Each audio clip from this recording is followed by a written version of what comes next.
Welcome to Kenton's videos. Enjoy the video. You have the essentials: clean towels, flat boards, and a steady weight. First, fan the block slightly to separate swollen leaves. This reduces trapping moisture.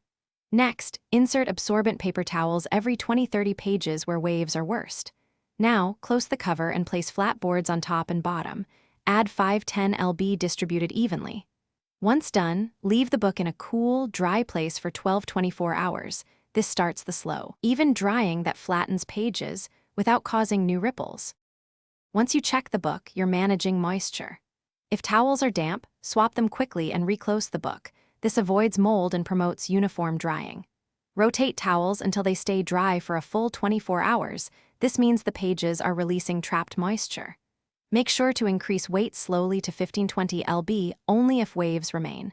Heavier pressure too soon can cause skewing. Keep the book flat and monitor daily because consistent, gentle pressure is why pages settle smoothly. You're at the finish line. Remove weights and let the book sit closed, undisturbed, for 2-4 hours to equalize. Then open carefully, and if small ridges remain, run a bone folder very lightly along the page edges. This smooths fibers without creasing. Make sure to air the book for several hours before returning to shelves.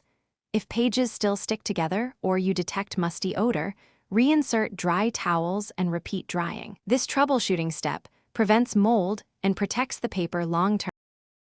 Thanks for watching. Consider subscribing if we helped you.